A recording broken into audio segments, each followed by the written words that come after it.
Olá, eu sou Isabel, eu sou do IFBA, Campo Salvador, e vou apresentar para vocês o nosso trabalho, um estudo do quadrado mágico de Merlin com álgebra linear, que foi realizado por mim e pelo professor Julian Quezada, da UNEB. Nós somos professores de álgebra linear também na graduação, e a gente, quando pensou nesse trabalho, teve como objetivos apresentar a modelagem matemática do jogo Quadrado Mágico de Merlin, trazer uma aproximação lúdica e prática de conceitos da álgebra linear, explorar os conceitos da álgebra matricial que estão envolvidos no entendimento e na resolução do jogo, assim como também apresentar uma solução para o jogo. Aqui temos uma imagem do jogo original, que foi lançado em 1978, como brinquedo portátil, brinquedo eletrônico para crianças. Nesse dispositivo temos essas luzes, que também são teclas, e quando elas são pressionadas, elas mudam o estado da tecla de apagado para aceso, ou de aceso para apagado, e que são representados pelas cores preto apagado, vermelho aceso. Em particular, no quadrado mágico de Merlin, temos o jogo com essas 9 teclas expostas em forma de quadrado, que aparecerão com uma certa configuração inicial, e o objetivo será chegar a uma configuração final em que todas as teclas estarão acesas ou em vermelho, exceto a da posição central. Ao pressionar cada tecla, elas mudam a própria cor e a de outras de acordo com regras estabelecidas para cada tipo de tecla. São 3 regras básicas. A regra 1 corresponde às teclas que estão nos vértices deste quadrado maior.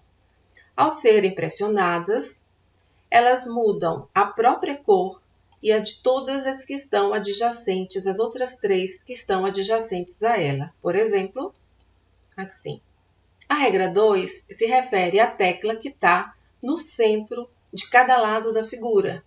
Ao ser pressionada, ela mudará o estado de todas as teclas daquele respectivo lado. Por exemplo, assim. E por último, a terceira regra se aplica à tecla central, que muda o estado de todas as teclas, exceto as que estão nos vértices. Observem aqui. Conhecidas as regras, vamos à modelagem matemática do jogo. Olhemos para esse quadrado como uma matriz 3x3, que será convertida em um vetor mutado a partir das linhas dessa matriz com elementos booleanos. Ou seja, em cada posição teremos um 0 se a luz da tecla correspondente estiver apagada, ou um 1 se a luz da tecla estiver acesa. Portanto, temos vetores apenas com os elementos 0 e 1. No exemplo desta figura, o vetor U, que corresponde a esta configuração, é 1, 0, 0, 1, 0, 0, 1, 0, 1. O vetor correspondente à configuração final do jogo, ou seja, aquele em que todas as luzes estarão acesas, exceto a central, é um vetor formado de uns com 0 apenas na posição central, que é a quinta posição, a quinta coordenada. Então, cada tecla apertada vai ser representada também por um vetor específico de acordo com a regra do jogo para aquela tecla. Por exemplo, a partir dessa configuração, se a gente aperta a tecla 1, que vai chegar nesta outra configuração, teremos um vetor representante da regra da tecla 1, que é formado por uns nas posições em que ele muda o estado do quadrado e zeros quando ele não muda. Aqui, por exemplo, mudou a tecla 1, muda as posições dos quadrados de posição 1, 2, 4 e 5. Neste vetor temos uns nas posições 1, 2, 4, 5. Então, fazendo uma soma, módulo 2, temos o vetor que representa a configuração modificada. Como para chegar no final do jogo, a gente vai ter que, a partir da configuração inicial, para chegar na final, a gente vai apertar umas teclas sim e outras não.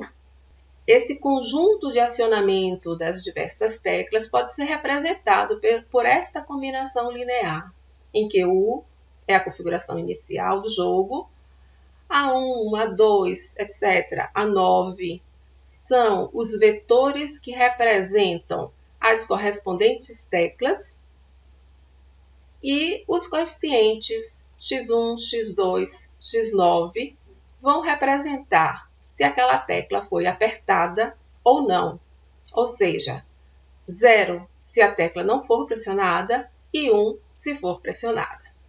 Então, aqui nessa primeira equação, passando o vetor U para o segundo membro, ficamos com essa segunda combinação linear que a gente pode representar matricialmente por esta equação, em que a matriz A, que é uma matriz 9 por 9, nas colunas das matrizes, cada uma dessas colunas representa a regra de uma tecla. Regra da tecla 1, regra da tecla 2 e assim sucessivamente. Bom, aqui temos já o jogo modelado. E a partir daí, podemos propor as seguintes questões. Será que para qualquer configuração inicial do jogo haverá um caminho para se chegar à configuração final? Ou seja, haverá uma solução?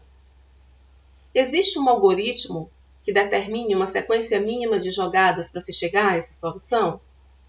E essa solução indicada, se houver, que há, é dependente da ordem do acionamento das teclas?